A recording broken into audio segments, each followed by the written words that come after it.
12 मई 2026 कराची का garden area, रात का वक्त। एक अपार्टमेंट बिल्डिंग के बाहर गाड़ियां खड़ी हैं। पुलिस और एक फेडरल एजेंसी का जॉइंट ऑपरेशन चल रहा है। ऑफिसर अंदर जाते हैं और कुछ देर बाद बाहर आते हैं एक औरत के साथ। हाथ में हथकड़ियां हैं लेकिन चेहरा बिल्कुल काम। कोई घबराहट नहीं, कोई आंसू नहीं, कोई डर नहीं। ये औरत थी अनमोल इलियास पिंकी, जिस पर 14 से ज्यादा केसेस थे, जिसके घर से 1500 ग्राम कोकीन मिली थी, जिसके 8 बैंक अकाउंट में करोड़ों की ट्रांजैक्शन और जिस पर मर्डर का इल्जाम था। कुछ दिन बाद कोर्ट के सामने एक जर्नलिस्ट ने उससे सवाल किया। वो रुकी, कैमरे की तरफ देखा और मुस्कुराई। फिर उसने वो लोग जो उसका धंधा चलाने में इन्वॉल्व थे सीधा धमकी दी। कैमरे के सामने कोर्ट के बाहर अरेस्टेड होने के बावजूद वो डर नहीं रही थी। सवाल ये है क्यों? एक अरेस्टेड औरत, हाथ में हथकड़ी, 14 केसेस और फिर भी इतना कॉन्फिडेंस। क्योंकि पिंकी कुछ जानती थी ऐसा जो आप और हम नहीं जानते। वो जानती थी कि वो अकेली नहीं है। वो जानती थी कि ये धंधा सिर्फ उसका नहीं है। ये एक ऐसा सिस्टम है जिसमें पुलिस भी थी,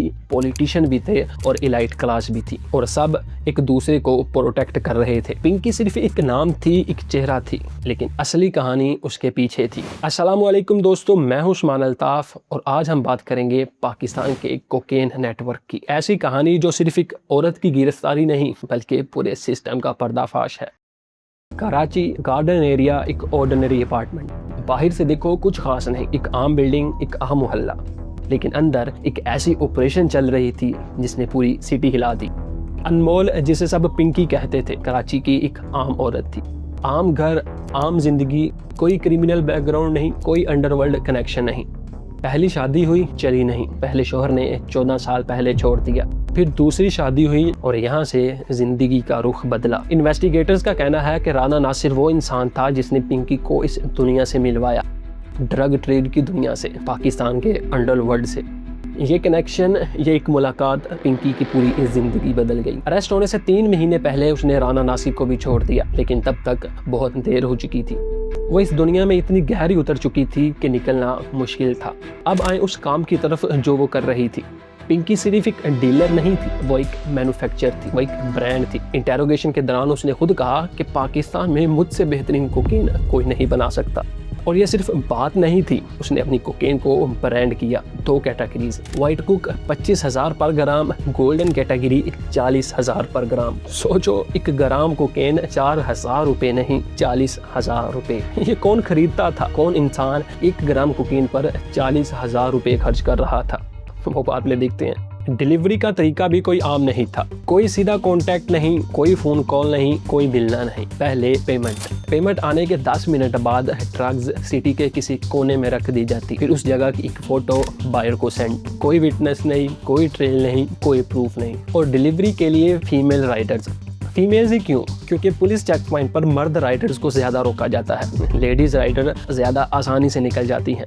ये सोचा हुआ सिस्टम था, फुली डिजाइंड, फुली एग्जीक्यूटेड। उसके फोन में मिले 800 से ज्यादा कॉन्टैक्ट, सिर्फ कराची से 200 से ज्यादा लोग, 8 बैंक अकाउंट, करोड़ों की ट्रांजैक्शन और 500 से ज्यादा पेजेस की बैंक स्टेटमेंट। ये सब सुन के लगता है कि एक बड़ी क्रिमिनल थी, पकड़ी गई, कहानी खत्म। लेकिन रुको, एक सवाल है जो कोई नहीं पूछ रहा। ये नेटवर्क, ये सिस्टम, ये इतना ऑर्गेनाइज्ड, इतना परफेक्ट, इतना बड़ा, क्या एक औरत अकेले चला रही थी ये सब?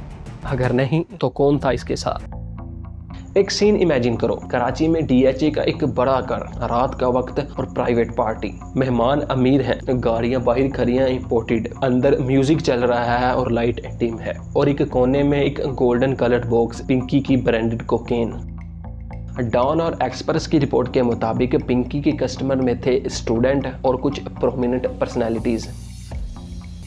पर्सनालिटीज। ये कोई छुपा हुआ राज नहीं था, पुलिस ने खुद प्रेस कॉन्फ्रेंस में बताया है। लेकिन एक सवाल किसी ने नहीं पूछा, वो प्रोमिनेंट पर्सनालिटीज कौन थी? उनका क्या हुआ? पिंकी पकड़ी गई, केस हुआ, रिमांड हुआ, जेल गई, लेकिन उसके 800 से ज्यादा कॉन्टैक्ट जो उसके मोबाइल में थे, उनका क्या? वो 200 कराची वाले लोग जो सीधा उससे खरीद रहे थे, उनका क्या? कोई नहीं पकड़ा गया, एक भी नहीं। UNODC और ANF की 2023 की रिपोर्ट्स कहती हैं पाकिस्तान के बड़े शहरों में अपर मिडिल क्लास यूथ में कोकेन और आइस की डिमांड 40% बढ़ गई है 2020 के बाद। और लाहौर पुलिस नारकोटिक्स सेल की रिपोर्ट्स कहती है कोकेन एक्सक्लूसिवली कंज्यूम होती है गेटेड कम्युनिटीज और एक्सक्लूसिव पार्टीज में। मतलब जो लोग कोकेन खरीद रहे हैं वो DHA में रहते हैं, क्लिफ्टन में रहते हैं, इस्लामाबाद के F सेक्टर में रहते हैं, इनके पास पैसा है, कनेक्शन है और लॉयर्स हैं, और इसलिए ये कभी पकड़े नहीं जाते। और 2023 की ANF की एक शॉकिंग रिपोर्ट के मुताबिक पाकिस्तान के बड़े शहरों की यूनिवर्सिटीज़ में कम से कम 15% स्टूडेंट ने इलीगल ड्रग्स ट्राई की है। मतलब हर 7 में से एक स्टूडेंट। ये वो लोग हैं जिन्होंने पिंकी से खरीदा, ये वो लोग हैं जिन्होंने उस गोल्डन बॉक्स को यूज़ किया। कराची जुडिशल कॉम्प्लेक्स 17 मई 2026 पिंकी को कोर्ट में पेश किया जा रहा है। पुलिस उसका चेहरा चादर से छुपाने की कोशिश कर रही है और पिंकी जोर से चादर हटाकर कैमरे की तरफ देखती है और चिल्लाती है।